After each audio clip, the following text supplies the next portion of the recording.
신뢰가 한번 깨지면 가족이나 친구, 그리고 그 어떤 관계든 오래 갈 수가 없는 것 같습니다. 특히 결혼을 앞둔 예비 부부라면 더욱더 그러하겠죠. 제가 그랬습니다. 신뢰가 없기에 결혼을 할 수 없었고, 그래서 파혼을 하게 되었습니다. 그런데 그 이유가 정말 기가 막힙니다. 아마 들어보시면 제가 파혼을 왜 했는지 이해가 되실 것 같습니다. 그럼 지금부터 제 기막힌 사연을 시작해 보겠습니다. 잘 들어주세요. 안녕하세요. 저는 30대 후반으로 지금은 엄마와 함께 살고 있습니다. 한때 사랑하던 사람과 결혼까지 생각해서 행복하게 잘 살아야지 다짐했는데 저를 속인 남자친구가 예비 시댁 때문에 몇 년 전 파혼을 했습니다. 그때 그 충격은 이루 말할 수 없이 컸는데 그래도 잘 이겨내고 살고 있네요. 제가 처음 남자친구를 만난 건 버스였습니다. 사람들이 많은 출근 시간에 꽉 찬 버스를 타고 이제 막 내리려는데 너무 급하게 내리다 보니 가방을 두고 내렸지 뭐예요? 저는 급한 대로 버스 회사에 전화를 했고 누군가 제 가방을 가져가면 찾기 어렵다는 답을 받았습니다. 한숨만 쉬며 일단 회사로 출근했는데 일하던 중 로비에서 연락이 와 내려가 보니 글쎄 제 가방을 어떤 남자가 들고 서 있었습니다.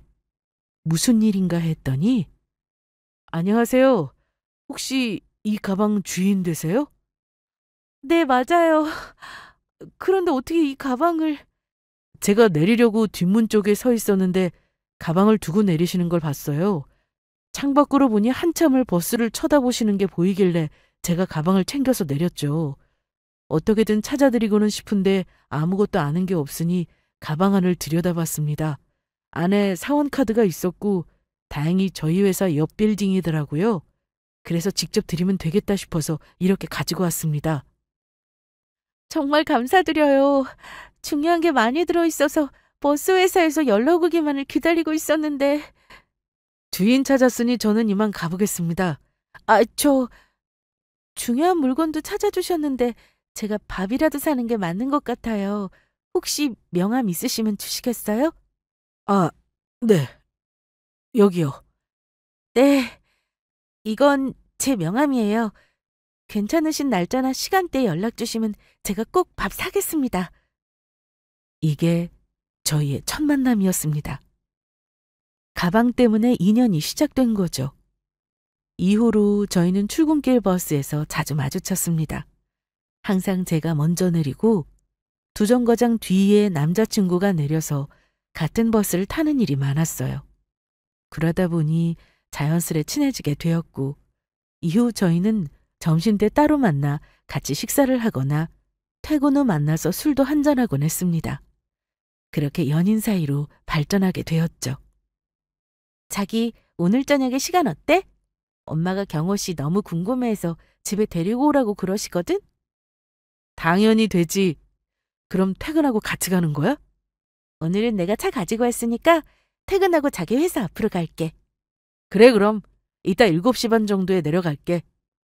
저희 아빠는 제가 어릴 때 돌아가셔서 엄마와 단둘이 살고 있습니다. 어릴 때부터 집이 좀 여유가 있었던 터라 하고 싶은 거 마음껏 하며 살았는데 아빠가 떠나시고 나서는 엄마가 유독 아빠의 빈자리를 느끼지 않게 하려고 더 신경 쓰며 저를 키우셨다고 하셨습니다. 그러다 보니 엄마와 저는 아주 친한 친구처럼 지내게 되었죠. 이번에도 만나는 사람이 있다고 했더니 집으로 꼭 데려오라고 하셔서 퇴근길에 같이 집에 가기로 한 겁니다. 안녕하세요, 어머님. 저 배경호라고 합니다. 어서 와요. 인상이 너무 좋아요. 우리 수영이랑 나이가 같다고 하던데 맞아요? 네, 동갑이에요. 말씀 편하게 하세요. 수영이랑은 잘 만나고 있고 결혼도 생각하고 있습니다. 자기 왜 이렇게 긴장했어? 편하게 있어도 돼. 맞아요. 편하게 있어요. 그런데 듣기로는 형이 사고를 당했다고 우리 수영이가 그러던데. 네, 맞아요. 몇 년 전에 교통사고로 형이 세상을 떠났는데 그래서 제가 집안에 장남 노릇하고 있어요. 그런데 아무리 해도 형 빈자리는 못 채우겠더라고요. 그런 일이 있었구나. 부모님께서 상심이 크셨겠어요. 우리 남편도 수영이가 어릴 때 떠나서 내가 참 애쓰면 살았는데 부족했을 거예요. 난 아닌데? 하나도 부족하지 않았어. 엄마가 고생이 많았지 뭐. 제가 수영이랑 결혼하면 정말 잘하겠습니다. 나는 괜찮으니까 우리 수영이랑 잘 살기만 하면 돼요. 난 정말 그거면 돼요. 저희 엄마는 첫 만남부터 남자친구를 상당히 마음에 들어 하셨습니다. 말도 시원시원하게 하고 인상도 정말 좋은 편이었거든요. 거기다 저를 아끼는 모습이 마음에 드셨다고 하더라고요. 이번처럼 느낌이 확 온 적도 없다고 하시면서 결혼 준비 잘 해주시겠다는 말씀도 하셨어요. 그렇게 저희 집은 인사를 마쳤는데 남자친구는 통 말이 없었습니다. 보통은 자기 집에도 인사를 하러 가자고 하는 게 맞지 않나요? 그런데 아무 말도 없어서 기다리다가 제가 먼저 말을 꺼냈습니다. 넌 자기네 집에 언제 인사하러 갈까? 어? 그게 내가 기회 봐서 날짜 잡아볼게. 왜? 집에 무슨 일 있어? 아니, 그건 아닌데 엄마가 요즘 몸이 좀 안 좋으시고 병원 다니셔서. 어디가 안 좋으신 거야? 아니, 심각한 건 아니고 관절이 좀 안 좋으셔. 나이 들면 다 그렇지 뭐. 그래서 좀 좋아지시면 그때 인사하는 게 낫겠다 싶네. 그렇구나. 그럼 괜찮아지시면 알려줘. 남자친구의 엄마가 아프시다는데 제가 인사하러 가겠다고 고집을 피울 수도 없고 말이 나올 때까지 기다렸습니다. 그리고 저희는 평소처럼 데이트도 하고 지냈고요. 가끔씩 엄마도 함께 외식하거나 영화도 보고 아주 잘 지냈습니다. 그렇게 몇 달 뒤 드디어 남자친구네 집에도 인사를 드리러 가게 되었습니다. 여전히 어머님은 몸이 좋지 않으시다 하셨고 특히 무릎이 좋지 않다고 하여 음식이나 차를 내오는 일은 직접 해야겠다 생각하고 갔습니다. 엄마가 처음 인사하는 자리인데 빈손으로 가면 안 된다고 아주 신신당부를 하셔서 과일 바구니 하나 들고 갔는데 남자친구의 어머님은 표정이 그리 좋지 않으셨습니다. 다리가 불편하시니 그러신가 보다 했는데 얘기를 나눠볼수록 그게 아닌 듯 했습니다. 선물로 사온 게 좀 작다고 느끼셨던 거죠. 우리 경우한테 얘기는 많이 들었어요. 회사도 바로 옆이라고 하던데 좋은 회사 다니네요? 그럼 연봉은 얼마나 되나? 엄마, 처음 보는 자리인데 무슨 그런 걸 물어요. 어차피 알게 될 텐데 그럼 언제 묻니? 우리 아들은 알다시피 대기업이라 월급을 좀 많이 받아요. 알고 있죠? 네, 잘 알고 있어요. 저도 경호 씨랑 비슷합니다. 그래요?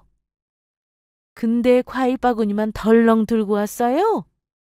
보통 양손 무겁게 오지 않나요? 암튼 그럼 결혼하면 예단은 좀 차려올 수 있나? 네? 보통 이런 자리에서는 부모님 얘기나 혹은 둘이 앞으로 어떻게 할 건지에 대해서는 얘기를 나누는데 이상하게 제 연봉에 대해서 물으셨습니다. 또 집안은 잘 사는지 여부도 확인하고 싶어 하셨고요. 그러한 질문들이 상당히 불편했으나 그래도 내색하지 않았습니다. 첫인사를 드리는 자리라서요. 그렇게 불편한 얘기가 오가고 있는데 현관 비밀번호 누르는 소리가 들리더니 남친의 아버지와 초등학생 아이가 손을 잡고 들어오더라고요.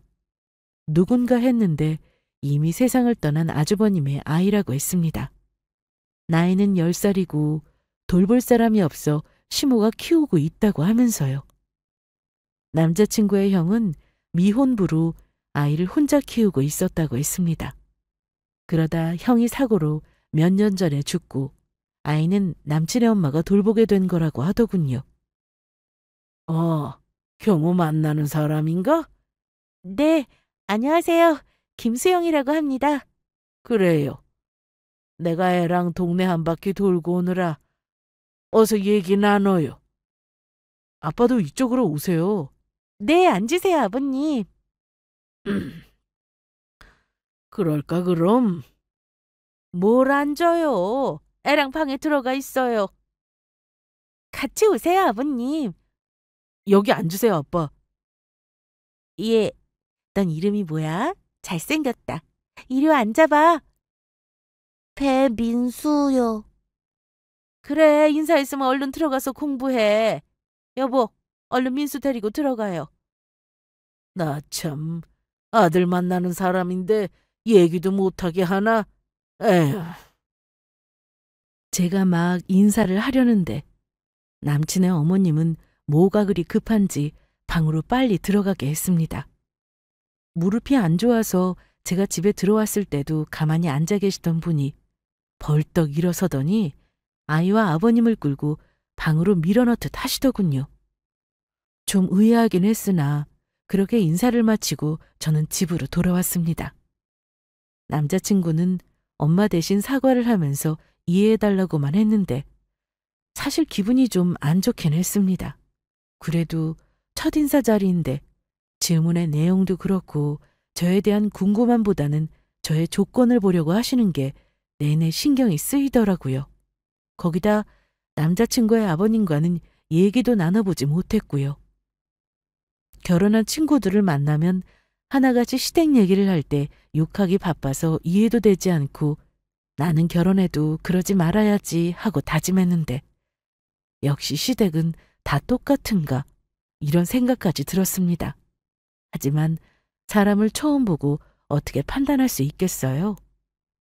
저는 그날 이후로 어머님과 친해지고 싶은 마음에 더 자주 찾아뵙고 인사를 드렸습니다. 확실히 처음보다 조금은 편해졌고 남자친구의 어머님 역시 전과 달리 친절하게 대해주시더군요. 그런데 딱 거기까지였어요.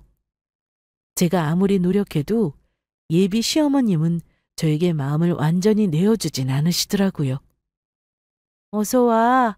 피곤하지? 아니, 별로. 나 금방 씻고 올 테니까 우리 맥주 한잔 할까?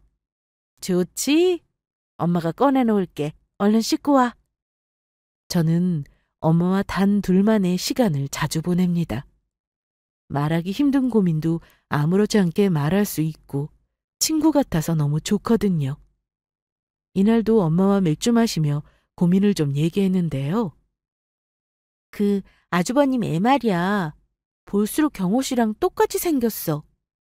형제니까 그렇게 닮기도 해. 너도 이모 닮았다고 하잖아. 그런가? 근데 이상하게 똑같단 말이야. 그런데 너희 결혼하면 그 애 돌봐야 하는 건 아니지? 나도 혹시나 싶어서 경호 씨한테 물어봤었어. 그런데 우리 결혼하면 따로 나와서 살 거라 어머님이 적적하시다고 끝까지 애는 직접 키우시겠다고 하셨대. 쉬운 일이 아닌데. 너희 시어머니도 대단하시다. 그치? 근데 왜 애엄마가 애를 두고 갔을까? 그게 참 궁금해. 물어봐도 대답을 안 해줘. 모른다고만 하고. 말하기 좀 그런가 보다. 너무 물어보지 말고. 전부터 궁금했는데 아주버님의 자식이라는 그 아이의 친모에 대해서는 남자친구도 예비 시모도 말해주지 않았습니다. 엄마 말대로 말 못할 이유가 있는 듯 보였지만 저도 더는 물어보지 않기로 했죠. 결혼해서 같이 살다 보면 자연스레 알게 될 수 있으니까요. 저희는 그 뒤로 계속 잘 만났고 드디어 상견례를 하게 되었습니다. 안녕하세요. 네, 처음 뵙겠습니다. 수영이가 아주 싹싹하니 저희 집에 와서도 잘합니다. 결혼해서 잘 살 것 같아요. 아직 많이 부족해요. 예쁘게 봐주세요. 아이, 그럼요. 걱정 마세요. 경호나 수영이나 둘 다 제 앞가림 잘하는데 둘만 잘 살면 됩니다. 이 사람은 주책이야. 여기서는 엄마들이 얘기하는 거예요. 좀 조용히 하고 있어요. 상견례 자리인데 어머님은 대놓고 아버님 무안을 주셨습니다. 평소에도 느꼈지만 아버님은 집에서 큰 소리 한 번 못 내고 사시는 듯 했는데 이런 자리에서도 그게 확연히 드러나더라고요. 사부인, 괜찮아요. 편하게 하세요. 괜찮긴요. 나설 때 안 나설 때 가려야 하는데 이 사람이 좀 눈치가 없네요. 그런데 애들 집은 어떻게 할지. 신혼집은 우리 수영이가 예전에 분양받은 아파트가 있어서 그 집으로 하면 될 것 같습니다. 분양받은 아파트가 있어요? 경기도권이고 그 당시 별로 인기가 없던 지역이라 혹시나 하고 넣어봤는데 됐어요. 지금은 주변에 상권도 좋아지고 해서 아마 살기 좋을 거예요. 네, 어머님. 그래서 신혼집은 걱정 안 하셔도 돼요. 그럼 저희 쪽에서 혼수를 해가야 하나요? 엄마, 그건 걱정 마세요. 저랑 수영이랑 알아서 할 거니까 신경 안 쓰셔도 돼요.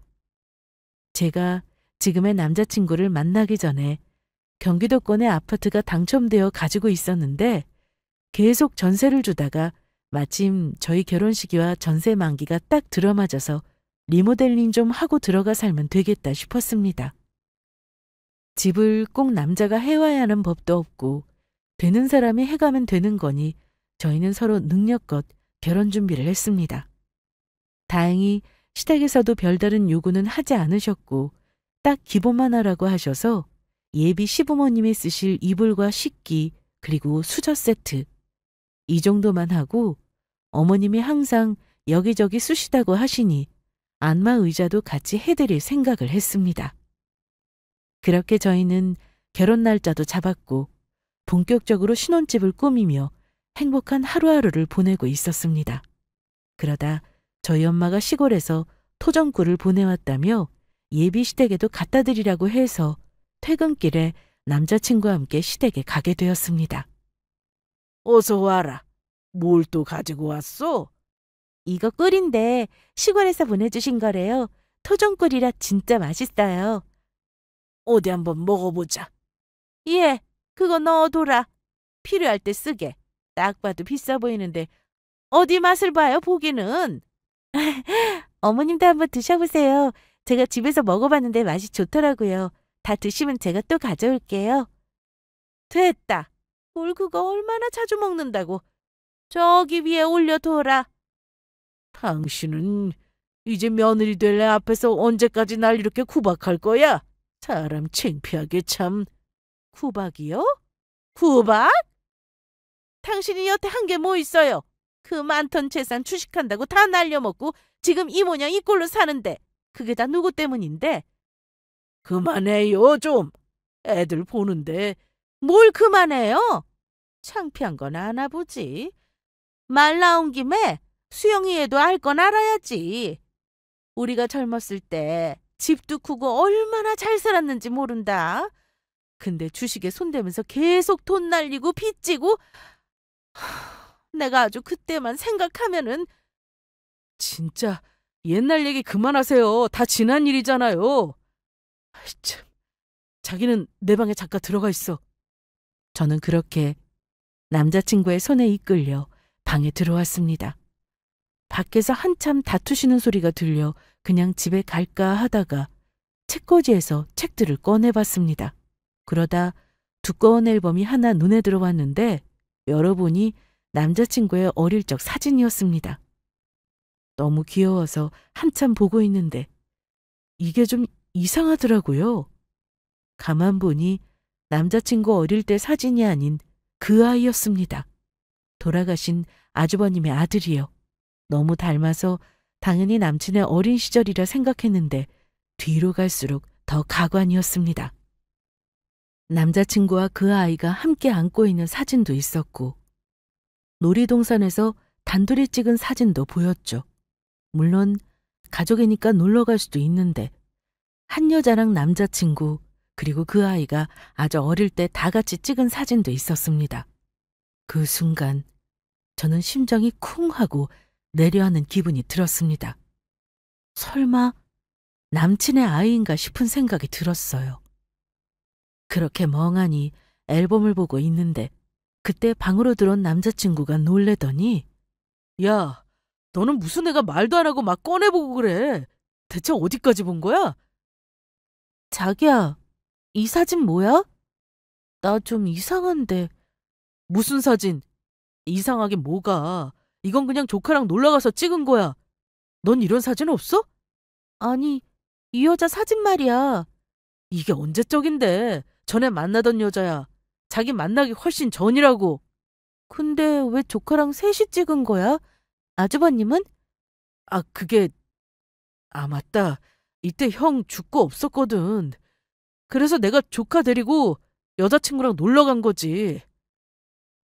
남자친구는 딱 봐도 당황한 게 눈에 보였습니다.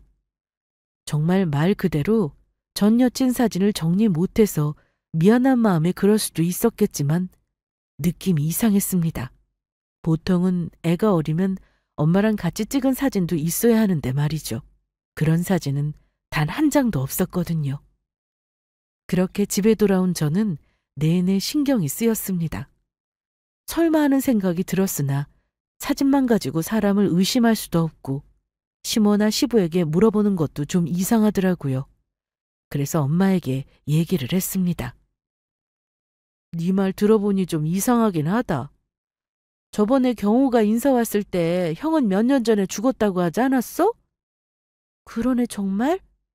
그날 내가 본 사진은 그 애가 3살 정도로 보였는데 그땐 아주버님도 계셨다는 거잖아. 왜 경호 씨가 여자친구하고 셋이 사진을 찍은 거지? 그런데 뭐 조카니까 데리고 나가서 놀고 올 수도 있는 거고. 그러니까 내가 더 물어보지를 못하겠어. 그렇게 말해버리면 내가 더 할 말이 없으니까. 정말 답답하네. 남자친구는 그 앨범 사건 이후로 저에게 더 자주 연락하고 그 사진도 없앴다며 더는 신경 쓰지 말라고 했습니다. 정리 못해서 미안하다고 사과도 했죠. 마음은 찜찜했으나 저도 더는 뭐라고 할 수가 없었습니다. 그러다 주문한 안마의자가 곧 시댁에 도착한다는 연락이 와서 저와 남자친구는 퇴근 후 같이 시댁으로 갔습니다. 어머님의 반응도 궁금했고 신경 써서 고른 거라 잘 도착하는지 눈으로 보고 싶더라고요. 거기다 미리 준비해 놓은 예단도 드릴 겸 겸사겸사 가게 되었어요. 도착해 보니 이미 안마의자가 와서 시모가 누워 계셨습니다. 딱 봐도 마음에 들어 하시니 만족스러웠습니다. 이거 비싼 거 아니냐? 너무 좋다. 아주 시원해. 당신 없을 때 나도 좀 누워봐야겠네. 아주 좋아 보인다. 색이 돈 많이 썼겠어. 요즘 다 이 정도는 시댁에 선물하던데요. 돈 많이 쓰긴 뭘. 새로 나온 신형이라고 기능도 많고 좋아 보여서 결정한 건데 마음에 드세요? 그래 좋다. 잘 쓰마. 안마의자는 안방으로 옮겼고 저는 준비한 예단을 두고는 남자친구와 일찍 나왔습니다. 퇴근하고 간 거라 시간도 늦고 해서 집에 빨리 가려는데 이날 정말 중요한 사실을 제가 알게 되었습니다. 나와서 주차장으로 가던 도중 화장실이 급해 어쩔 수 없이 혼자 시댁에 다시 들어갔는데 거실에 아무도 없길래 거실 화장실로 바로 들어갔습니다. 그런데 밖에서 시모와 시부의 목소리가 들리더라고요. 당신 이번에는 예단 요구도 안 하고 사람이 변한 건가? 전에는 그렇게 막무가내로 이거 해와라 저거 해와라 하더니. 변하긴요. 수영이가 집 해온다고 하니까 내가 많이 참은 거지. 원래는 예단비도 따로 받아야 한다고요. 뭘 알고 말해요. 잘 알지도 못하면서. 당신 그렇게 해서 전에 경호랑 만나던 그 여자도 떼놓고는 정신 못 차린 거야? 그게 왜 나 때문이에요? 둘이 사고쳐서 애 만들어 와놓고 아무것도 안 해오니 예단 요구한 건데 나 같은 시어머니가 또 어디 있다고. 그때 애들이 돈이 어딨나? 이 사람 참. 대학생이면 돈 없는 게 당연하지. 그때 그냥 받아주고 하면 민수도 외롭지 않게 크는 건데 애 볼수록 불쌍해 죽겠다고. 아무리 그래도 결혼이 장난이에요? 서로 기본은 해야 그게 결혼이지. 그리고 무슨 여자가 피임도 안 해서 그 어린 나이에 덜컥 애가 생기냐고요. 부모가 없어서 그런가 애가 좀 한참 부족해 보였다고요. 조용히 해. 민수 듣겠어. 민수 지금 친구네 집에 가서 없어요. 그래? 암튼 수영이는 끝까지 몰라야 하는데 당신 입방정 좀 떨지 마. 내가 뭘요? 당신이나 가만히 있어요. 언제 나가야 하나 눈치만 보고 그때 제가 일부러 소리를 내며 화장실에서 나왔습니다. 아니, 너 집에 안 갔냐? 아, 저 화장실이 급해서 다시 올라왔어요. 언제부터 거기 있었냐? 얼마 안 됐는데 너무 급해가지고. 저 그럼 정말 가볼게요. 두 분 쉬세요. 저는 그렇게 급하게 나왔고 주차장에서 기다리던 남자친구 얼굴을 제대로 볼 수가 없었습니다. 아무 생각도 들지 않았거든요. 집에 와서도 엄마에게 아무 말을 할 수 없었습니다. 무슨 상황인지 먼저 정리가 필요했습니다. 시모 말에 의하면 남자친구는 대학교 때 아이가 생겼고 결혼을 못하게 되자 그 아이를 키우게 됐다는 건데 총각 행사를 하며 여태 살았다는 게 어이가 없었습니다. 차라리 처음부터 솔직하게 말했더라면 아예 시작을 안 했을 수도 있고 아이를 받아들이고 결혼을 결심했을 수도 있었을 겁니다. 다른 것도 아니고 결혼인데 이번 일은 제대로 알아보고 해야지. 아니면 평생 후회하면서 살 것 같았습니다. 그래서 남자친구를 먼저 만나 얘기를 나눠보기로 했습니다. 그게 무슨 말이야? 결혼을 미루자니? 아무래도 당장 결혼식이 코앞인데 이건 좀 아닌 것 같아. 그러니까 그 이유가 뭐냐고. 나한테 할 말 없어? 무슨 말? 혹시 우리 엄마가 섭섭하게 한 거 있어? 그런 거 말고 자기가 나한테 정말 할 말 없냐고. 남자친구는 한참을 뜸을 들이더니 할 말이 없다고 했습니다. 그러더니 전 여친 얘기를 하는데 제가 듣고 싶은 말은 그게 아니었습니다. 나랑 알기 전에 사귀었다던 그 전 여친, 나 관심 없어. 말 그대로 나랑 사귀기 전인데 그게 무슨 상관이야? 나도 자기 만나기 전에 남자친구 있었고 내가 궁금한 건 그 애. 혹시 자기 애야? 무슨 말이야? 내 애라니. 분명히 말했잖아. 우리 형 자식이라니까. 내가 안쓰러워서 자주 데리고 놀러 다니고 한 거야. 그래? 정말이야? 그럼 내가 친자검사 요구하면 할 수 있어? 뭐라고? 넌 왜 내 말을 못 믿어? 우리 고작 이런 사이야? 그래? 얼마 전에 시댁 갔다가 화장실 간다고 나 혼자 시댁에 올라갔다 온 거 알지? 그게 왜? 그때 두 분이 말씀하시는 거 들었어. 경호 씨가 대학교 때 사고 쳐서 애가 생긴 거라고. 그 애가 바로 민수고. 네가 잘못 들은 거겠지. 혹시 우리 형 이름하고 헷갈린 거 아니야? 내가 바보야? 아주버님 이름 배경식. 당신 이름하고 헷갈릴 수가 있어? 내가 똑똑히 들었어. 경호라고 하시는 거. 그 당시에 당신이 만나던 전 여친이 제대로 예단도 못 해온다고 해서 결혼 안 시킨 거라던데. 사실이야? 남자친구는 끝까지 아니라고 부인했습니다. 제가 잘못 들은 거라고 하면서요.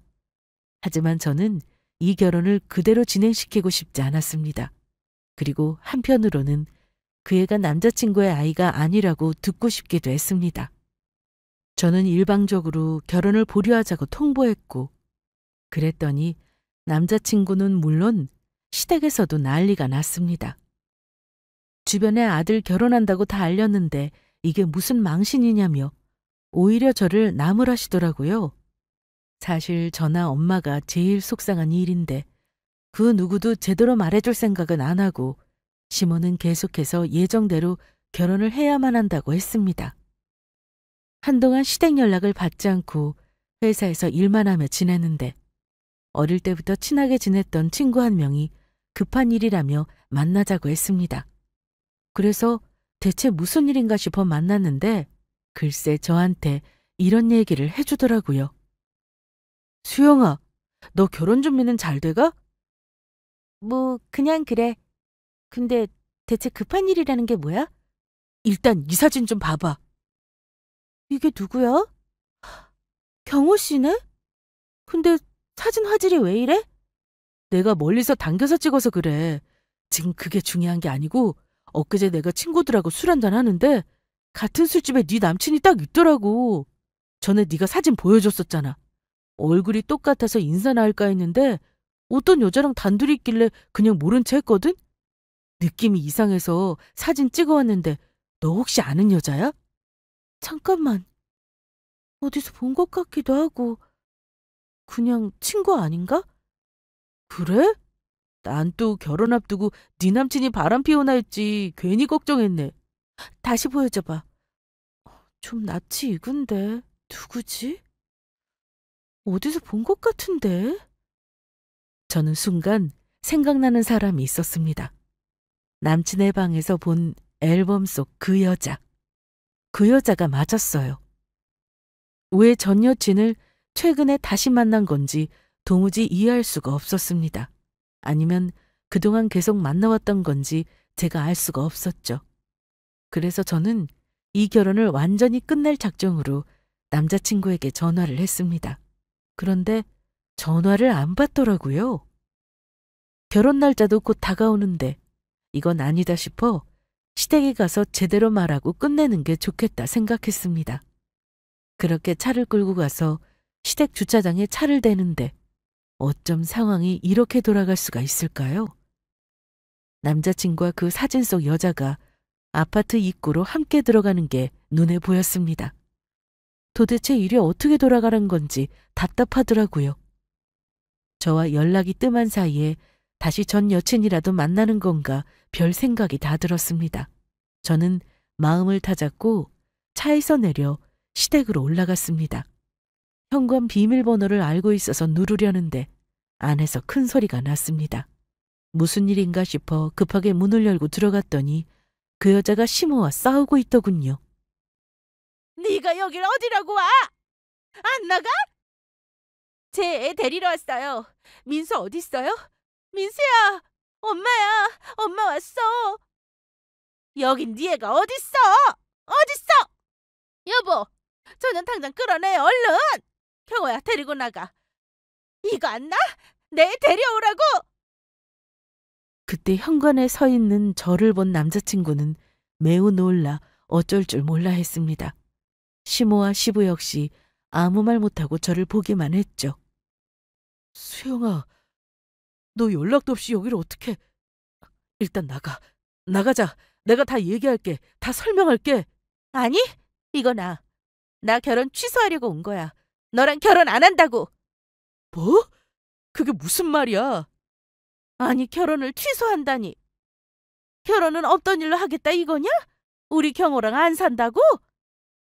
혹시 경호 씨랑 결혼할 사람이에요? 아니요, 이제는 아니에요. 경호 씨 전 여친분 맞죠? 네, 맞아요. 그런데 결혼은 왜 안 해요? 혹시 우리 민수 키우기 싫어서 그래요? 뭐라고요? 우리 민수? 야, 배경호. 너 입이 있으면 말 좀 해봐. 네가 잘 키우겠다고 데려갔으면서 어떻게 애가 아빠가 누군지도 모르고 있어? 어?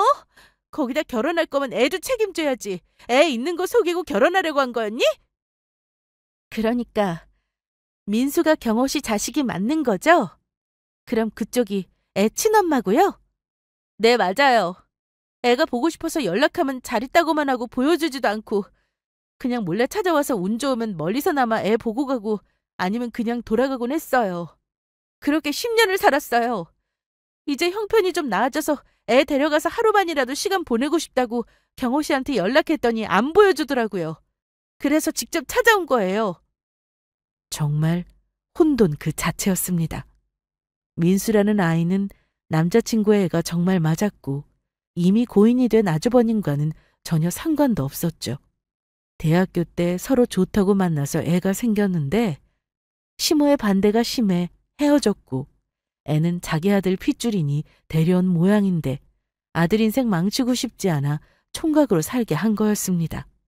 더 황당한 건 자기 핏줄이면서 남자친구도 시모의 말대로 살아온 거죠. 아이만 불쌍하게 된 겁니다.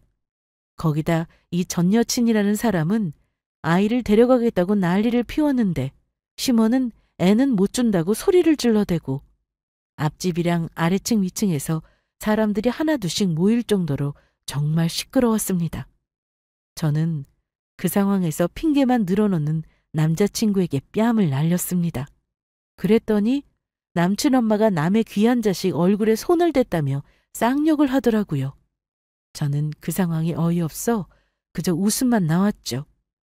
그런 저를 보고는 못된 년이라며 저를 때리려고 하는데 그 상황에 시부가 막아서 저는 끝까지 파혼하겠다고 말하고는 더는 그 안에 있기 싫어 나와버렸습니다. 집으로 오는 내내 너무 어이없고 황당해서 말이 안 나오더라고요. 시모나 시부의 행동도 웃기고 남자친구는 더 웃겼죠.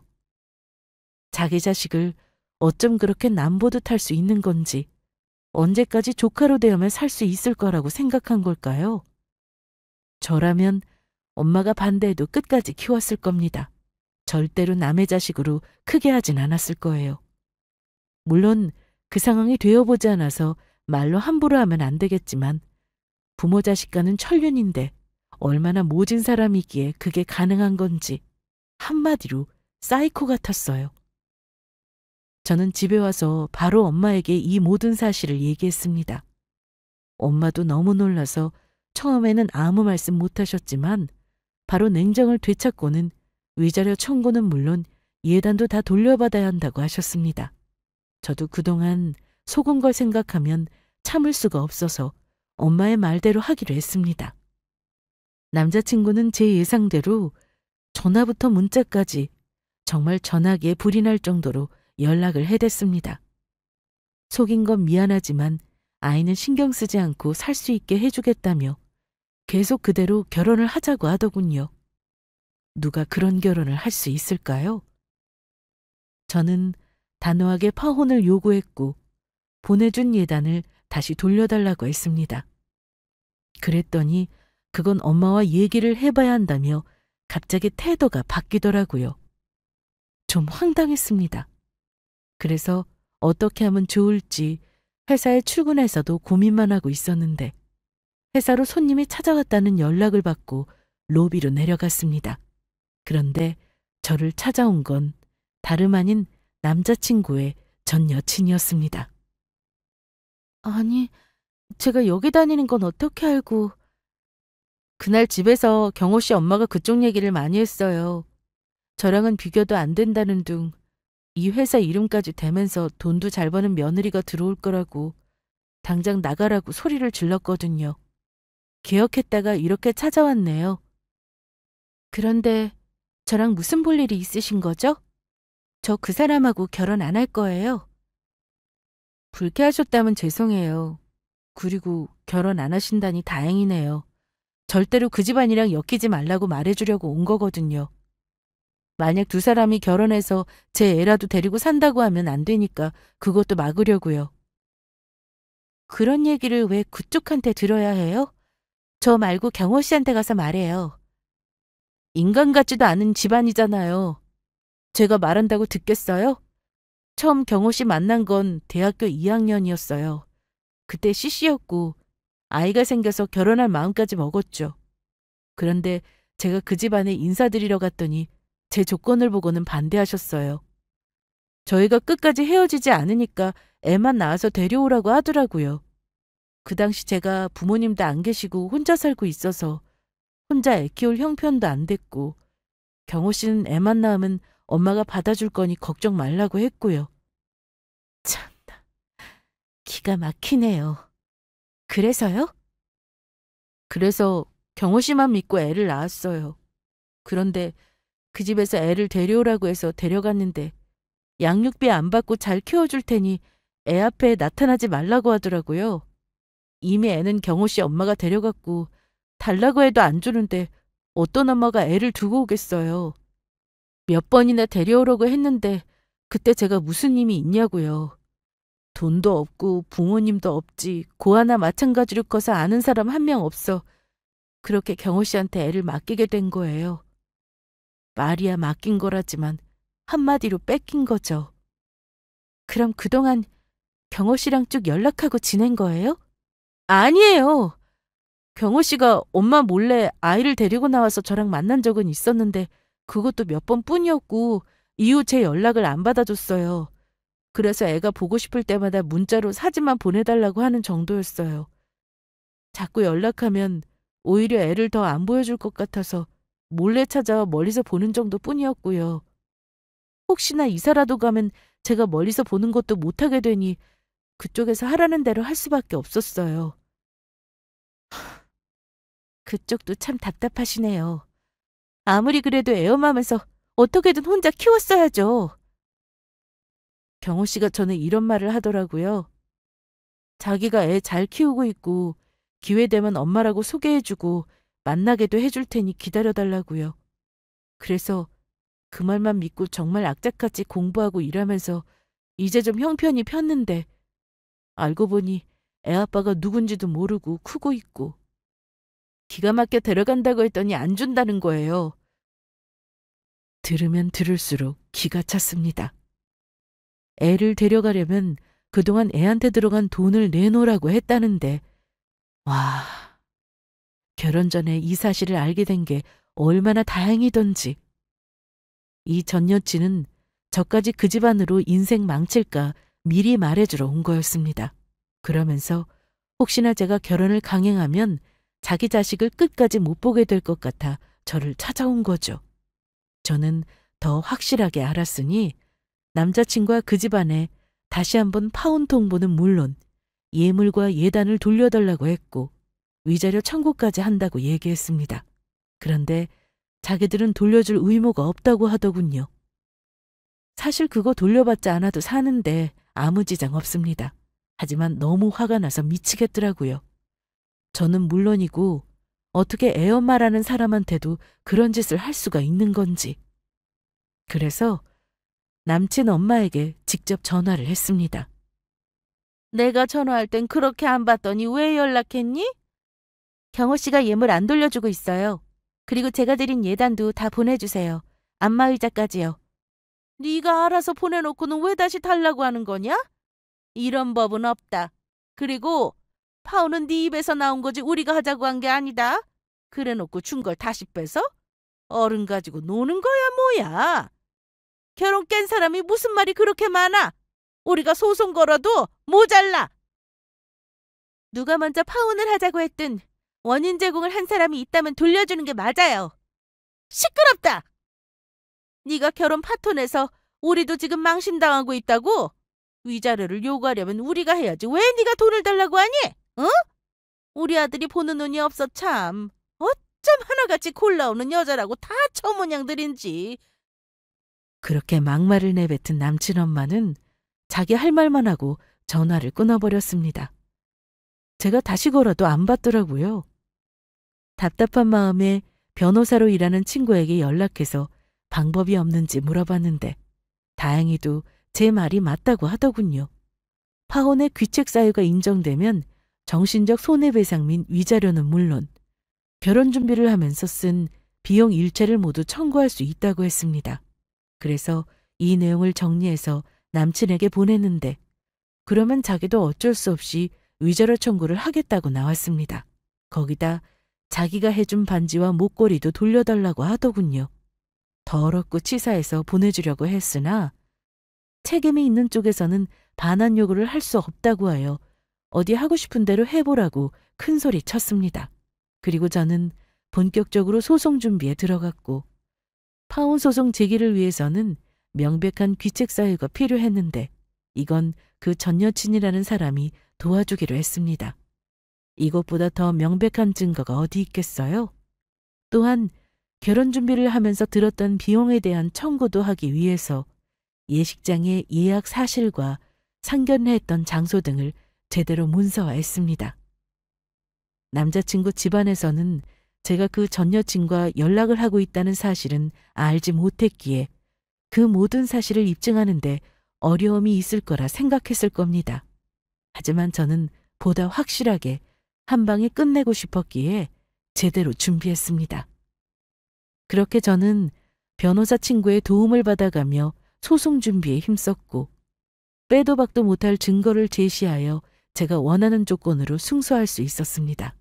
그래서 정신적 피해 보상으로 인한 위자료는 물론 예식장 예약금과 취소 위약금, 여기에 제가 보냈던 예단과 예물까지 전부 돌려주라는 내용으로 판결을 났습니다. 이런 결과가 나오기까지 시간이 좀 걸리긴 했는데 그냥 결혼 취소로만 끝냈다면 저는 내내 후회하고 살았을 겁니다.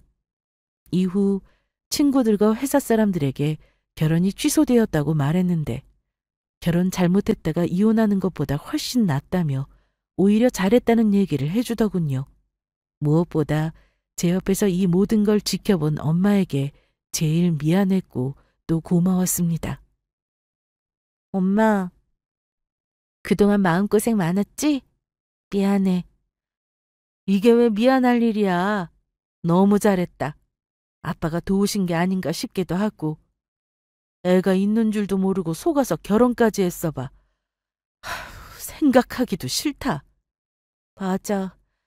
처음에는 그런 사람을 만난 내가 너무 싫고 자책만 했는데 지금 생각하면 잘된 일이야. 결혼 전에 알게 됐으니까. 그래, 그렇게 좋게 생각하자. 작정하고 속이는 사람을 무슨 수로 당하겠어? 저는 그렇게 그 집안과 다시는 엮이지 않도록 연락도 모두 차단했습니다. 앞으로는 절대 볼 일 없을 거라 생각하며 지냈죠. 그런데 얼마 뒤 출근길에 결혼할 뻔했던 그 자식을 또 마주쳤습니다. 저는 못 본 척 지나가려 했는데 저를 쫓아오며 이상한 얘기를 하더라고요. 수영아, 얘기 좀 하자, 어?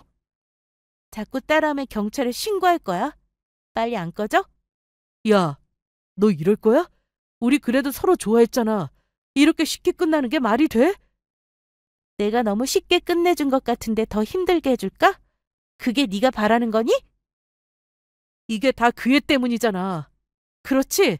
내가 애 엄마한테 애 보낼게. 그럼 돼? 그럼 되는 거야? 너 제정신이야? 애가 무슨 물건이니? 줬다 뺐다 하게? 우리 이제 다 끝났잖아. 제발 그만하자. 난 아니야. 이대로 끝낼 수 없어. 네가 바라는 게 뭔지 말해줘. 어? 우리 결혼하기로 했는데 이렇게 끝내는 게 말이 돼? 나한테 소송 걸었던 거 그거 괜찮아. 나 기분 나쁜 거 없어. 내가 없었던 일로 생각할게. 그러니 네가 마음만 돌리면 돼. 너한테 위자료 좋아해서 지금 엄마가 난리야. 그냥 다시 결혼하라고 그런단 말이야. 얘 지금 뭐라는 거야? 너 미쳤어? 그게 지금 할 소리니? 그 애가 불쌍하다. 너 같은 게 무슨 아빠냐? 같이 살면서 아빠라고 불러보지도 못하고 앞으로 마주쳐도 아는 척하지 마. 진짜 경찰에 신고해서 접근금지 신청이라도 할 거니까. 그렇게 회사로 들어가려는데 제 팔을 잡고 놔주질 않아서 저는 가방으로 전 남친의 머리를 때려버렸습니다. 그리고 소리를 질렀더니 회사 경비 아저씨가 나오셔서 도와주셨네요. 솔직히 발로 뻥 차버리고 싶었으나 인생이 불쌍해서 참았습니다. 끝까지 자기 자식에 대해 책임감도 없고 그런 사람을 뭘 믿고 결혼을 하나요? 막말로 저랑 결혼해서 애를 낳았는데 상황에 따라 애를 버릴 수도 있는 거잖아요. 끔찍하네요. 참, 그 전 여친이라는 사람은 어떻게든 아이를 다시 데려오고 싶어 했는데 그게 너무 신경에 쓰여서 변호사인 제 친구를 소개시켜 주었습니다. 어찌 보면 저와 상관없는 사람이고 신경 쓰지 않아도 되는데 같은 여자로서 돕고 싶은 마음이 들더라고요. 듣기로는 전 남친의 엄마는 아이를 절대 못 준다고 하고 있고 애아빠라는 사람은 데려가도 상관없다고 했는데 그래서 결국 재판 준비를 한다고까지 얘기를 전해 들었습니다. 전 남친은 진짜 끝까지 쓰레기더라고요. 저는 그 일이 있고 난 뒤 한동안 아무도 만나지 못했습니다. 신뢰라는 게 한번 깨지니 다시 누군가를 믿는 게 쉽지 않더라고요. 그래도 이제는 일상으로 돌아와 잘 지내고 있고 연애보다는 일을 하며 제 인생을 즐기고 살고 있습니다. 흔히 액땜이라고 하죠. 지금의 불행이 어쩌면 더 큰 일이 생기는 것을 막아주는 거라고 생각하면 더 쉽게 이겨낼 수 있는 것 같습니다. 그러니 지금 힘든 상황에 계시더라도 꿋꿋하게 잘 극복하시고 좋은 날을 맞이하셨으면 합니다. 지금까지 제 긴 사연을 들어주셔서 감사합니다.